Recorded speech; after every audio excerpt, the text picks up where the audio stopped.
तो ये एपिसोड की शुरुआत होती है जहाँ श्रीकांत अपने काउच पर बैठा होता है और चाय पीते पीते न्यूज़ देख रहा होता है।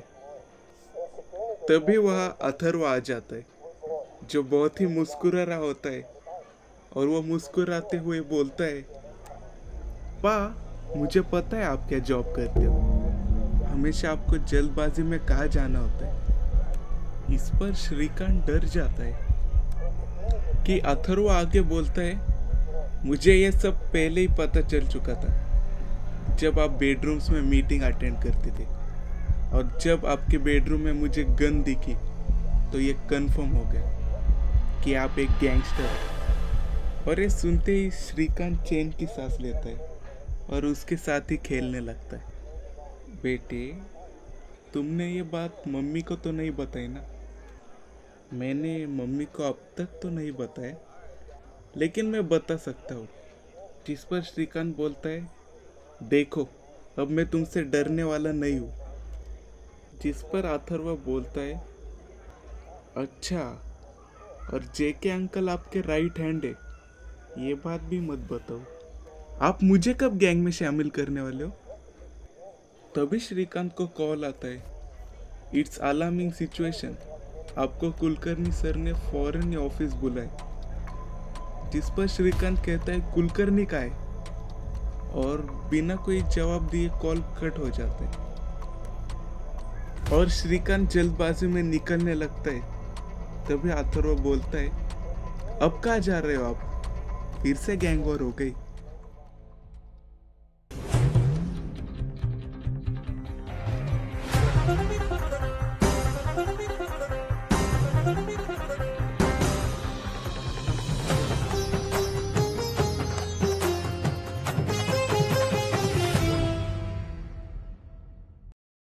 तो यहाँ पर हम नए कैरेक्टर से मिलते हैं जिसका नाम शाहिद खान होता है, जो कि एक बांग्लादेशी और एक स्मगलिंग एक्सपर्ट भी है।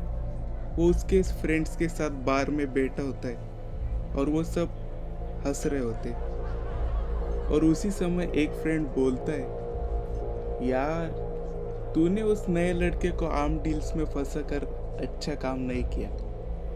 तो उस पे शाहिद खान बोलता है, देखो, इसमें मेरी कोई गलती नहीं है। मैं कस्टम से पकड़ा गया और मेरा सारा माल उनके पास था और मुझे जेल भी होने वाली थी, और इतने साल का रिकॉर्ड अब कैसे टूटने देता मैं?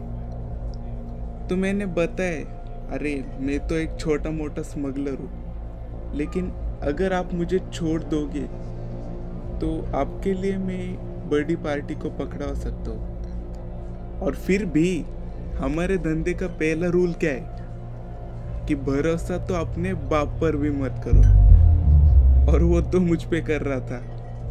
तो क्या, मैंने बता दिया सब कुछ, कब, कैसे और कहाँ डील होने वाली।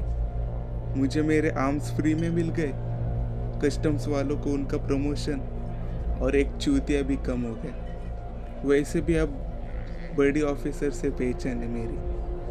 तो उस पर एक फ्रेंड शाहिद को पूछता है, अगर तुझे चांस मिले तो तू हमें भी पकड़वा देगा? और हम श्रीकांत को रश में देखते हैं, जो कि मीटिंग के लिए इस बार लेट नहीं होना चाहता है। और जब वो मीटिंग रूम में घुसता है तब सब चुपचाप बैठे हुए होते हैं और शायद श्रीकांत के लिए रुके हुए होते हैं। तभी कुलकर्णी बोलता है, वेलकम श्रीकांत, और ब्रीफिंग शुरू करता है। इस बात से कि इंडियन गवर्नमेंट की बात नागालैंड इंसर्जेंट्स के साथ हो गई, जिसमें इंसर्जेंट्स ग्रुप अपने बेस और आर्म्स की लोकेशन बताने वाले। लेकिन we can't trust them, right? क्योंकि 2015 में भी उन्होंने एक सीज फायर एग्रीमेंट ब्रीच किया था। So there are two insurgent groups, NDFM and NDFM-C, जिनमें से NDFM-C जो म्यांमार से ऑपरेट करता है, उन्होंने ये एग्रीमेंट ब्रीच किया था। लेकिन सरप्राइजिंगली वो भी इस पैक के लिए रेडी है। और सबसे बड़ी बात ये है कि सडनली उनकी एक्टिविटी बहुत कम हो चुकी है। जिस पर एक ऑफिसर पूछता है, व्हाट इफ कि वो सच में सरेंडर करना चाहते और इसीलिए एक्टिविटीज कम हो गई है। जिस पर हेड बोलते it could be like that कि उन्हें सच में सरेंडर करना होगा, लेकिन उनकी फंडिंग चाइना से आती है और चाइना कभी नॉर्थ ईस्ट में पीस नहीं चाहेगा। इसीलिए हमें ग्राउंड पर जाके इन्वेस्टिगेशन करनी होगी और इसीलिए टीम का हेड श्रीकांत है, जिसे ऑन ग्राउंड पर बहुत कुछ पता है और मोस्ट इम्पोर्टेंटली कनेक्शंस भी, जिस पर श्रीकांत पूछता है क्या मुझे नागालैंड जाना होगा, जिस पर हेड बोलते हैं हाँ